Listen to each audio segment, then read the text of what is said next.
نحمده ونصلي على رسوله الكريم أما بعد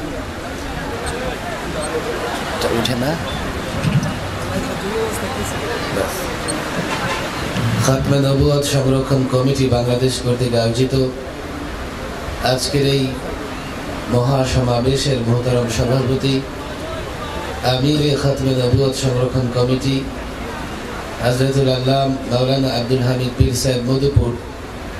আসলে হুজুরই এখন বক্তৃতা করবেন, আমরা শেষ পর্যায়ে চলে আসছি। দিক নির্দেশনামূলক বক্তৃতা করবেন। আমি ছোট্ট একটা অনুরোধ করব, ডানে বায়ে মাঠের কোনায় আমরা যারা দাঁড়িয়ে আছি, যেহেতু একেবারে শেষ পর্যায়ে চলে এসেছি, আমিরে খাতমে নবুয়ত সংরক্ষণ কমিটি যেহেতু বক্তৃতা করবেন, আমি অনুরোধ করব মাঠের বাম পাশে ডান পাশে যারা এলোমেলোভাবে ঘোরাফেরা করছি, আমরা ক্লান্ত হয়ে গেছি নাকি?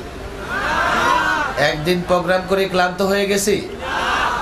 একদিন একটু ঘাম পড়তেছে, ঘাম ঝরতেছে, ক্লান্ত হয়ে গেছি? খাতমে নবুয়ত প্রতিষ্ঠার জন্য ঘাম নয়, রক্ত দিতে হবে, কথা ঠিক না বেঠিক?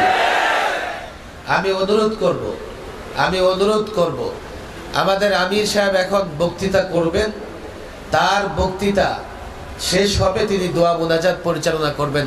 এর আগ পর্যন্ত আমরা কেউ উঠা বসা করব না। রাজি আছি তো ইনশাআল্লাহ? হাত তুলে ওয়াদা করেন, পাক্কা ওয়াদা করেন। যারা ডানে বায়ে আছেন এদিকে আসেন, এদিকে ফিরেন, হাত নামান। অনেক বক্তৃতা হয়েছে সকাল থেকে এই পর্যন্ত। এখন আমিরে খাতমে নবুয়ত সংরক্ষণ কমিটি যে বক্তৃতা দিবেন, যে দিক নির্দেশনা আমাদেরকে দিবেন, সেটা নিয়ে তো বাড়ি যেতে হবে। সারাদিন কষ্ট করে খালি হাতে আমরা কেন বাড়ি যাব? আমি সামান্য কয়েকটা কথা বলতে চাই। এর একটা কথা হচ্ছে, আমরা কেন কাদিয়ানি বিরোধী আন্দোলন করি? আমরা মনে করি, ওলামা ইকরাম মনে করে, গোটা পৃথিবীর আলেমরা মনে করে, তাওহীদি জনতা মনে করে, কাদিয়ানি অমুসলিম, কাদিয়ানি কাফের, কথা ঠিক না বেঠিক? আর বাংলাদেশের জনগণ, আমরা বাংলাদেশে যারা বসবাস করি, আমরা মনে করি কাদিয়ানি শুধুমাত্র ইসলামের দুশমন, মুসলমানের দুশমন নয়, তারা দেশেরও দুশমন, দেশের স্বাধীনতার দুশমন। সুতরাং যারা কাদিয়ানীদের বিরুদ্ধে তারা দেশের পক্ষে, যারা কাদিয়ানীদের বিরুদ্ধে তারা ইসলামের পক্ষে, যারা কাদিয়ানীদের পক্ষে তারা ইসলামের বিরুদ্ধে, যারা কাদিয়ানীদের পক্ষে তারা দেশের বিরুদ্ধে, এতে কোনো সন্দেহ নাই। পরিষ্কার বলি কথাগুলো, আমি পরিষ্কার বলি। সর্বশেষ আমি মনে করি সর্বশেষ পর্যায়ে আমরা এই অন্তর্বর্তীকালীন সরকারের কাছে দাবি জানাচ্ছি যে আপনারা আমাদের দাবি মেনে নেন, কাদিয়ানীদেরকে রাষ্ট্রীয়ভাবে অমুসলিম দাবি করেন। এরপরে আমরা আর দাবি করব না। এরপরে আমাদের চ্যালেঞ্জ হবে, যারা খতমে নবুয়তে বিশ্বাস করে তারা ক্ষমতায় আসবে, যারা খতমে নবুয়তে বিশ্বাস করে না তারা বাংলাদেশের ক্ষমতায় আসতে পারবে না। আমাদের চ্যালেঞ্জ হবে, পরিষ্কার বলি, আমাদের সংগ্রাম আন্দোলন হবে, বাংলাদেশে যারা কাদিয়ানীদের পক্ষে এদেশের মস্তদে আরোহণ করতে পারবে না, বাংলাদেশে যারা কাদিয়ানীদের বিরুদ্ধে খতমে নবুয়তের পক্ষে, তারাই বাংলাদেশের ক্ষমতায় আসবে। প্রয়োজনে আন্দোলন, সংগ্রাম, লড়াই হবে ক্ষমতার চেয়ার দখল করবার জন্য। প্রয়োজনে ওই লড়াইয়ে বিজয়ী হয়ে ক্ষমতায় বসে আমরা এই কাদিয়ানীদেরকে রাষ্ট্রীয়ভাবে অমুসলিম ঘোষণা করব ইনশাআল্লাহ। দীর্ঘ বক্তৃতা করবার সুযোগ নেই। বাংলাদেশে জাতিসংঘের মানবাধিকার পরিষদ অফিস খুলতে চায়। আমরা জানি জাতিসংঘ মানবাধিকার নিয়ে কি কাজ করে। গত 16 বছর আমরা মার খেয়েছি, গত 16 বছর আমরা জুলুম সহ্য করেছি। এই জাতিসংঘের কোনো পদক্ষেপ আমরা দেখি নাই। আজকে কাশ্মীরের মুসলমান মার খাচ্ছে, জাতিসংঘের পদক্ষেপ নাই। আজকে লেবানন, ফিলিস্তিন সহ নানা দেশে মুসলমানদের উপর জুলুম হচ্ছে, জাতিসংঘের পদক্ষেপ নাই। আজকে রাশিয়া ইউক্রেন যুদ্ধ হচ্ছে, জাতিসংঘের ক্ষমতা নাই। যুদ্ধ বন্ধ করবে তো তোমরা কিসের মানবাধিকারের কাজ করো? আমি তাওহীদি জনতাকে পরিষ্কার বলি, তাদের মানবাধিকার হচ্ছে তারা কাদিয়ানীদের অধিকার প্রতিষ্ঠা করবে। তাদের মানবাধিকার হচ্ছে তারা সমকামীদের অধিকার প্রতিষ্ঠা করবে। তাদের মানবাধিকার হচ্ছে তারা ট্রান্সজেন্ডারদের অধিকার প্রতিষ্ঠা করবে। এই ধরনের অধিকার প্রতিষ্ঠা বাংলাদেশে করা যাবে না। পরিষ্কার বলছি, উপদেষ্টাদের বলি, এই যে আপনারা চেয়ারে বসেছেন, আপনাদের কোনো ত্যাগের বিনিময়ে নয়। ছাত্র জনতা রক্ত দিয়েছে, মাদ্রাসার শিক্ষার্থী আমরা কাউন্ট করে দেখেছি, এখন অন্তত 93 জন মাদ্রাসার শিক্ষার্থী রক্ত দিয়েছে। আপনারা চেয়ারে বসেছেন। ছাত্র জনতা দেশের মানুষ যা বিশ্বাস করে তা আপনারা করবেন। দেশের মানুষ বিশ্বাস করে না এমন কিছু যদি করতে চান, আপনাদের চেয়ার নিরাপদ থাকবে না। প্রয়োজনে আমরা দায়িত্ব পরিবর্তন করে দেব, ব্যক্তি পরিবর্তন করে দেব। 5ই আগস্টের বিপ্লবের সঙ্গে গাদ্দারি করবে, দেশের মানুষের বিশ্বাসের সঙ্গে গাদ্দারি করবে, ফ্যাসিবাদের পক্ষে দালালি করবে, ফ্যাসিস্টের পক্ষে ওকালতি করবে, এমন কেউ বাংলাদেশের প্রশাসনে ক্ষমতায় কোথাও ফ্যাসিবাদের দোষর থাকতে পারবে না। আমি অনুরোধ করব, আপনারা বুঝবার চেষ্টা করেন। আর আজকের এই সমাবেশে আমি নবী প্রেমিকদেরকে হাত জোর অনুরোধ করব, একদিনের আন্দোলন সংগ্রাম নয়, আন্দোলন চালিয়ে যেতে হবে। প্রয়োজনে ক্ষমতার চেয়ার দখল করে হলেও কাদিয়ানীদের অমুসলিম ঘোষণা করতে হবে। আল্লাহ তাবারক ওয়া তাআলা আমাদেরকে তৌফিক দান করুন। এখন আমাদের এই যে আমিরে খাতমে নবুয়ত সংরক্ষণ কমিটি বক্তৃতা করবেন, আমি আবার অনুরোধ করব, লম্বা সময় প্রোগ্রাম চলবে না, কেউ উঠা বসা করবেন না। হুজুর এখন গুরুত্বপূর্ণ বক্তৃতা দেবেন। এই বক্তৃতা থেকে দিক নির্দেশনা দিয়ে আমরা ঘরে ফিরে যাব। ওয়া মা তাওফীকি ইল্লা বিল্লাহ। সভাপতি আজকের এই মহৎ বিশাল সমাবেশের সভাপতি এবং উপস্থিত সারা দেশ থেকে আগত হযরত উলামায়ে কেরাম এবং আমার মুসলমান তৌহিদি জনতা, খতমে নবুয়ত সম্পর্কে নতুনভাবে কোনো মুসলমানকে বলতে হবে না। আমাদের নবী সর্বশেষ নবী, আমাদের নবী ইমামুল আম্বিয়া, আমাদের নবী সৈয়দুল মুরসালিন, আমাদের নবী খাতামুল মুরসালিন, আমাদের নবী যেন আল্লাহ পাক রব্বুল আলামিন প্রথম কবর থেকে উঠাবেন আমাদের নবীকে। আমাদের নবীর জন্য প্রথম জান্নাতের দরজাকে খোলা হবে, আমাদের নবী প্রথম পুলসরাত পার হবে, আমাদের নবীর উম্মত সব নবীর উম্মতের পূর্বে জান্নাতে যাবে। আমাদের নবীর উম্মতের মধ্যে সর্বপ্রথম আবু বকর সিদ্দিক রাদিয়াল্লাহু তাআলা আনহু জান্নাতে যাবেন। তাই আমরা আজকে এই খতমে নবুয়তের এই খতমে নবুয়তকে নিয়ে যারা চিনিমিনি খেলে, তাদেরকেই বাংলার বুকে কোনো জায়গা দেওয়া হবে না। দেখেন, আল্লাহর নবীর এত সৈনিক, আল্লাহর সৈনিক হিজবুল্লাহ, এতগুলির প্রয়োজন নাই।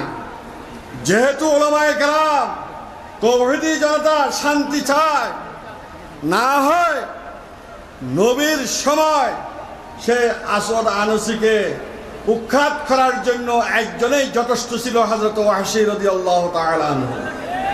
তাই নয়, সেই রঙ্গিলা রসুল নামক বই লেখক সেই আল্লাহর নবীর দুশমনকে একজন কাটুরি উৎখাত করেছিল। যখন হযরতে শাহ আতাউল্লাহ বুখারী রহমতুল্লাহি আলাইহি লাহোরের চোখের মধ্যে বলছিল, আমার নবীর এই দুশমনকে উৎখাত করার জন্য কে আসো যে আমার নবীর সুপারিশ পাবে, আমার নবীর সাথে জান্নাতে থাকতে পারবে। তখন এক খাটুরি কাটতে যাইতেছে, সে বলে এই বুড়া লোক কি বলতেছে, তাকে বুঝাই দেওয়া হয়েছে। সেই সোজা বাড়িতে গিয়ে তার মা বলে, তোমার কাঠ কোথায়? আম্মা, খাটের কথা জিজ্ঞেস করিয়েন না, আমি আপনার কাছে এসেছি আপনার থেকে আলবেদে নেওয়ার জন্য। আমি তো আমার নবীর দুশমনকে, আমার নবীর সাথে গোস্তাখি করনেওয়ালাকে আজকে দুনিয়ার থেকে বিদায় দিতে যাইতেছি। এইভাবে গিয়ে সেই ওই রঙ্গিলা রসুল নামক বই লেখককে দুনিয়ার থেকে মিটাই দিলেন। এরপরে তাকে যখন নাকি পুলিশরা ধরে নিয়ে গেল, সরকারি পুলিশ, তখন মুসলমানদের পক্ষে মোহাম্মদ আলী নামে এক আইনজীবী তাকে গিয়ে বলতেছেন যে তুমি শুধু এই আসামির কাঠগড়ায় দাঁড়ালে বিচারকের সামনে তুমি এই কথা বলবা যে আমি একটা রোগ আছে, কোনো মাসে আমার রোগটি যখন বেড়ে যায় তখন কি করি আমি জানি না। ওই সময় আমার রোগটা বাড়ছিল, তখন ওই খাটুরি সেই বলছিল আমি অসুস্থ, আমি জ্ঞানহীন, আমি পাগল, সব ঠিক আছে, কিন্তু একমাত্র আমার হুঁশ থাকলে ওই সময় ছিল যেই সময় আমার নবীর দুশ্মনকে আমি দুনিয়ার থেকে মিটে দিয়েছি। আমি তো ফাঁসির থেকে বাঁচার জন্য না, আমি তো আমার নবীর সুপারিশ পাওয়ার জন্য, আমি তো আমার নবীর সাথে জান্নাতে থাকার জন্য আমি এটা করেছি। তাই একজন কাটুরি কুল্লি মৌলুদিন ইউলাদু আলাল ফিতরাত ফাআবওয়াহু ইউহাব্বাদানি, প্রত্যেক মুসলমানের ছেলে সন্তানের দিলে যে ঈমানে আলু আছে, আমরা সেই ঈমানে আলুকে জ্বালাই দিলে এক মুহূর্তে কোনো কাদিয়ানি এই দুনিয়ার বুকে থাকতে পারে না। কিন্তু আমরা চাই শান্তি। সুতরাং বর্তমান সরকারের কাছে আমাদের ওস্তাদ শেখ রাহবরে কাবেল হযরত আল্লামা শাহ আহমদ শফি রহমতুল্লাহি আলাইহি সেই সরকারের আগের সরকারের কাছে বলছিল আমার এখন আর কোনো আশা নাই, শুধু একটা শেষ আশা, আপনারা কাদিয়ানিকেও মুসলিম ঘোষণা করেন। কিন্তু তারা সেদিকে কর্ণপাত করে নাই। তাই আমরা বর্তমান সরকারকে আমরা বলি, আমরা মনে করি আপনারা দিনের দিকে পজিটিভ, আপনারা এই দেশের মধ্যে জুলুম অত্যাচার বদদিনীকে দূর করবেন। তাই আপনাদের কাছে আমাদের অনুরোধ, ওর খুব সহসা আপনারা ক্ষমতা ছাড়ার আগে কাদিয়ানীদেরকে অমুসলিম ঘোষণা করিয়া ক্ষমতা ছাড়েন। এবং আমাদের মধুপুর বিশ্বাস দামাত বরকাতুহুম সহ আরও যারা আমাদের আকাবের দিন আছে, ওনাদের নেতৃত্বে এইভাবে এই আন্দোলন চলতে থাকবে। সুতরাং আপনারা মুসলমান, আপনারা নবীর উম্মত, আপনাদের দায়িত্ব সেটা। সেই জন্য আমরা বলবো আপনারা অবশ্যই বাংলাদেশের শতকরা ৯৫% মুসলমান, তাদের পক্ষ থেকে আপনাদের কাছে এই আবেদন, অনুরোধ এবং আপনাদের কাছে দাবি যে আপনারা খুব সহসা কাদিয়ানীদেরকে অমুসলিম ঘোষণা করেন। আল্লাহ পাক রব্বুল আলামিন আমরা সবাই ঈমানকে হেফাজত করুক এবং আমাদের সারা বিশ্বের ১৭টি মুসলিম দেশে যেভাবে কাদিয়ানীদেরকে মুসলিম ঘোষণা করছেন, বাংলাদেশ এটা শতকরা ৯৫% মানুষের দেশ, মুসলমানের দেশ, সেই দেশের মধ্যে অবশ্যই কাদিয়ানীকে মুসলিম ঘোষণা করতে হবে। ওমা আলাইনা ইল্লাল বালাগ। পীর সাহেব দামাত বারাকাতুহুম এবং জাতীয় উলামায়ে কেরাম নেতৃবৃন্দ এবং নবী প্রেমিক ভাইয়েরা, একটা কথা আমরা সবাই জানি, নবুয়তের দরজা শেষ হয়ে গেছে, রিসালাত এবং নবুয়ত শেষ। রসুল বলেন আমার পরে আর কেউ রসুলও হবে না, নবীও হবে না। সরকার যদি ঘোষণা দেয় তবু আর রসুল হবে না, না দিলেও আর কোন নবী আসবে না। এখন শুধু আমাদের দাবি কি যে আহমদিয়া মুসলিম জামাত বলে কাদিয়ানীরা মুসলিম শব্দ ঢুকায়া সরল মনা মানুষকে ধোঁকা দিচ্ছে যে আমরাও মুসলমান, আমাদের দলে আসো। এই ধোঁকাবাজরা যেন ধোঁকা না দিতে পারে, এই জন্য সরকারের কাছে আমাদের দাবি তাদেরকে অমুসলিম ঘোষণা করতে হবে। আমি এর মধ্যে কথা বলতে চাই, ডক্টর ইউনূস আমাদের যিনি প্রধান উপদেষ্টা, উনি যেমনি বলে থাকুক এক কথা বলে দিছে যে আহমদিয়া মুসলিম জামাত সংখ্যালঘু হিসাবে আমাদের দাবি আজকের এই মাহফিল থেকে মুসলিম শব্দ উদ্ধ করতে হবে আপনার, কারণ তারা মুসলমান নয়। রাষ্ট্রের প্রধান অবস্থানে দেখে আপনি এরকম একটা অবাস্তব মিথ্যা কথা বলতে পারেন না। আমি বলতে চাচ্ছি আজকে হযরতের ইয়েতে যে আলোচনাগুলো হয়েছে, এই কম সময়ের ভিতরে, যতদিন অন্তর্বর্তীকালীন সরকারের সময়ের ভিতরে আমাদের একটা অমুসলমান দাবি মানে ঘোষণা করার, এই বাস্তবায়ন করার দরকার আছে কিনা? দরকার আছে। যদি দরকার থাকে অনেকে বলে গেছেন রক্ত দিতে হবে, রক্ত দিলে তার দুনিয়া আখিরাতে ফলাফল কি, অনেক ঘটনা বলছেন, লাস্টে অনেকে বলেন নাই। আমি শুধু এতটুকু বলে বিদায় নিচ্ছি, সেই রামপাল রঙ্গিলা রসুল নামে রসুলের বিরুদ্ধে যে বই লেগেছিল, সেই আলিমউদ্দিন তাকে হত্যা করেছিল, যার কারণে তাকে ফাঁসি কাস্টে ঝুলানো হয়েছিল। আর ওই রাত্রে হযরত শাহ আতাউল্লাহ বুখারী রাহমাতুল্লাহ আলাইহি স্বপ্নে দেখেছিলেন যে হযরতে আলিমউদ্দিনের জন্য সে রাসূল করিম সাল্লাল্লাহু আলাইহি সাল্লাম, আবু বকর সিদ্দিক রাদিয়াল্লাহু তাআলা আনহু এবং ওমর রাদিয়াল্লাহু তাআলা আনহু কার জন্য যেন শরবতের বেলা নিয়ে বোতল নিয়ে সে গ্লাস নিয়ে দাঁড়ায় আছেন। কিছুক্ষণ পরে দেখেন সেই আলিমউদ্দিন, তাকে সবাই কোলে নিয়ে নিলেন। আমরাও সেই খতমে নবুয়ত সংরক্ষণের জন্য কাদিয়ানীদেরকে অমুসলিম ঘোষণা করার দাবিতে যদি আমাদের জান যায়, আমাদের রক্ত যায়, তাহলে আমাদের নবী, আমাদের সিদ্দিক আকবর, ওমর রাদিয়াল্লাহু তাআলা আনহু পরকালে তো আমরা পাবো, এই দুনিয়া তো এই অপেক্ষায় থাকবেন। আমরা কি ইনশাআল্লাহ জান দেওয়ার জন্য প্রস্তুত আছি তো? ইনশাআল্লাহ। আল্লাহ কবুল মঞ্জুর করুন। হযরতের হায়াতকে আল্লাহ বাড়ায় দেন। এই আন্দোলন এখন শুরু নয়, শুরু তো বহু আগের থেকে হয়েছে। আল্লাহ তাআলা আশা করি হযরতের নেতৃত্বে, বাংলাদেশের আরো উলামায়ে কেরামের নেতৃত্বে এই সরকারের সময় এই দাবি তারা মানতে বাধ্য হবে। কাদিয়ানীরা কাফের ঘোষিত হবে, ঘোষণা করতে হবে। ও আখির দাওয়ানা আনিল হামদুলিল্লাহি রাব্বিল আলামিন। নাহমাদুহু ওয়া নুসাল্লি আলা রাসূলিহিল কারীম, আম্মা বা'দ। খতমে নবুয়ত সম্মেলনের সংগ্রামী আমির আমাদের সামনে উপস্থিত, তিনি বক্তব্য দিবেন। বক্তব্য তো হয়েছে, বক্তব্য আমাদের সকলেরই কম বেশি জানা আছে। এখন দাবি আদায়ের সময়। এই সময় আমরা যদি দাবি আদায় করতে কার্পণ্যতা করি, অলসতা করি, দুর্বলতা করি, ময়দানে মহাশয়ে আল্লাহ পাকের সামনে আমরা কি করে দাঁড়াবো? খতমে নবুয়ত এমন এক মাসালা, সারা দুনিয়ার মুসলমান এই মাসালায় ঐক্যবদ্ধ। খতমে নবুয়তের সম্পর্কে তিল পরিমাণ যদি কারো সন্দেহ থাকে, সে ঈমানদার হতে পারে না, ঈমানদার হতে পারে না।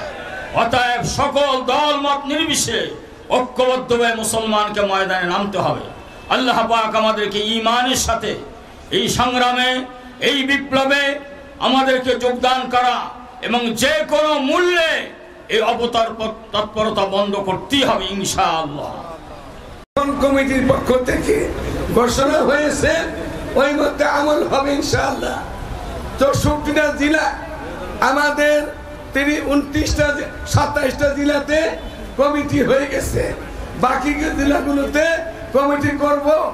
আগামী 6 মাসের ভিতরে আমরা ঢাকা শরৎ উদ্যানে একটা মহাসম্মেলনের ব্যবস্থা নিতে যাইতেছি। আপনারা রাজি আছেন তো? আপনারা ইনশাআল্লাহ। শুধু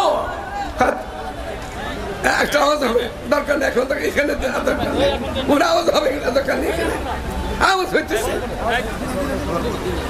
নিষেধ করতেছি, তা দিতেছে।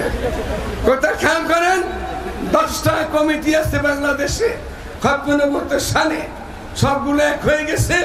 ওই সবগুলো সম্মিলিত ভাবেই আগামী 6 মাসের মধ্যে মহাসম্মেলন হবে ঢাকাতে। সবাই থাকবো, মেহনত করব। এক কথা, আজকে আমি সকালে, গতকালকে আমি মাগরিবের নামাজ পড়ছি মধুপুর, আবার দিতেছি ওখানে। এই বন্ধ করো, কিসের সুন্নত পড়তে বিয়া হইলে তাইলে মানুষকেও শান্তি করতেছে, এগুলো দিয়া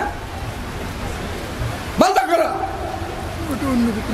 গতকালকে আমি মধুপুর মাগরিব পড়ছি, পরে স্টেজে আসছিলাম, এরপরে গেছি আমি গাজীপুর মাওনারও আরো ভিতরে। রাত্রে আমি আসছি মধুপুরে রাত 4টার সময়, 3:30 পৌনে 4টার সময় আসছি। এরপরে যাই শুছি ফজর পড়ে আজকে ঢাকা এয়ারপোর্টের পাশে একটা মাদ্রাসা আছে আমাদের, বাবু সালাম, সেখানে হাজার হাজার ওলামায়ে কেরাম ছিল। আমিও সেখানে গেছি। ওখান থেকেই আমি আবার এখানে আসার পথে একটু অসুবিধা হয়েছে, মাদ্রাসাতে গেছি, এরপর এখানে আসছি, আপনাদের সাথে বসে আছি।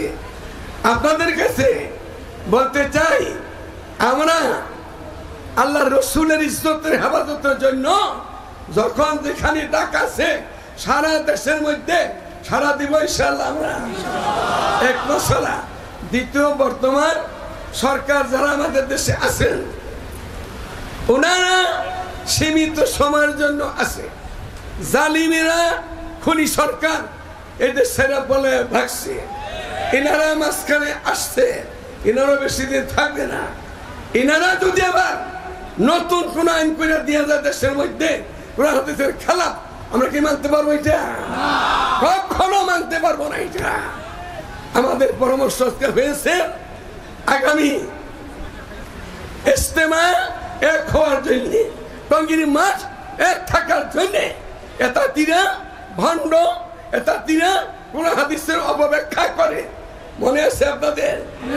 যারা অপব্যাখ্যা করে কোরআন হাদিসের ভণ্ড, তাদের সাথে আবার ইজতেমা একসাথে হয় কেমনে? তাদের সাথে আবার কিসের ভাগাভাগি হতে পারে? সুতরাং এক ইজতেমা এক টঙ্গির ময়দান থাকবে। আগামী 5 তারিখ 10 লক্ষ লোকের ইজতেমা হবে ঢাকা সোহরাওয়ার্দী উদ্যানে।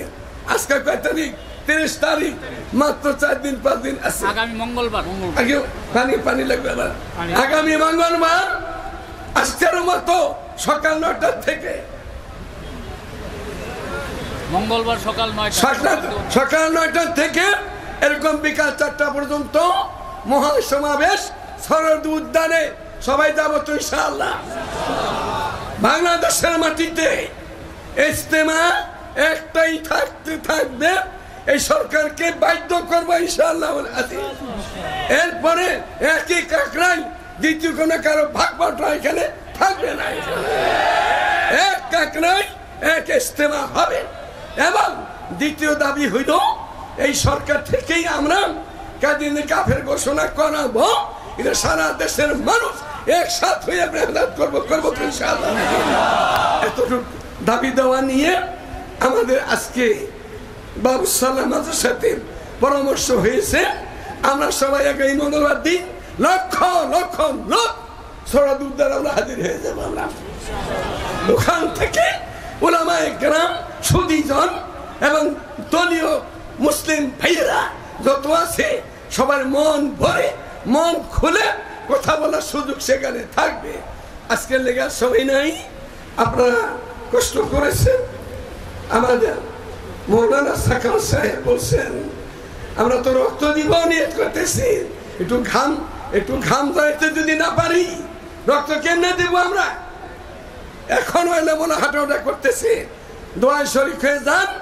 আল্লাহ তাআলা যেন শুধু মুন্সিবদের কুইছে আমরা এই মাঠে না, এরকম 64 জেলাতে 65টা এরকম সম্মেলন হবে। এবং আগামী 5 তারিখে সারা দেশ ব্যাপী কম পক্ষে 10 লক্ষ লোকের সম্মেলন সোহরাওয়ার্দী উদ্যানে হবে ইনশাআল্লাহ। সেখানে আমরা দাবি যা আসতে কোরআনের দাবি সবগুলা করব এবং এই সরকারের সাথে আমরা বসবো, উপদেষ্টাদের সাথে বসবো। তারা তো আমাদের সরকার এই দেশে তারা নতুন হয়ে আসছে, তারা আমাদের কোনো জানে চিনে না, বুঝেও না। এই জন্য তাদেরকে মুজাহারা কইরাম বুঝাইতে হবে বাংলার মুসলমানকে কেমন উলামায়ে কেরামের শক্তিটা কেমন। এই খুনি হাসিনার মতো রাস্তাঘাটে পুলিশ বাহিনী দিয়া মাইরা তাল পাইছিলা, ওই তাল তুল চলবো না বাংলাদেশে। তোমাকে খুনি হাসিনা বলে ভাগছে দেশ ধুইয়া, তোমাদেরকে রাইখাম এইরকম বেশি নাদান জাহিল মূর্খ সরকার আমরা দেখতে চাই না বাংলার মাটিতে। দোয়া করে দরুদ শরীফ পড়েন। আপনারা বহুত বড় মোবারকবাদ। সারা দেশের বিভিন্ন জেলা থেকে কষ্ট করে এসেছেন, বিশেষ করে ঢাকার চতুর্পাশের থেকে আপনারা এসেছেন। আপনারা আপনাদের ঈমান আমাদের হেফাজতের জন্য এসেছেন এবং আল্লাহ রাসূলের মহব্বত করতে আসছেন। শুধু আজকে ঘাম গেছেন, খাওয়ায় কষ্ট হয়েছে, আল্লাহ আপনার যাতায়াত খেয়ে দিবে। আগামী দিনে রক্ত লাগলে রক্ত দিব, মাল লাগলে মাল দিব, জান লাগলে জান দিব। এমন যদি হুকুম হয়, এই কারা তোমরা চাও নবীর ইজ্জত হেফাজত করতে, কাদিন কাফের ঘোষণা দিতে, 100 জন লোক লাগবে, তাদের জানটা বিলীন করে দিতে হবে, বা যাই চায় সরকার যদি চায় দিতে হবে। আমার জানটা দেবে, জানটা আমি সর্বপ্রথম আগের সাথে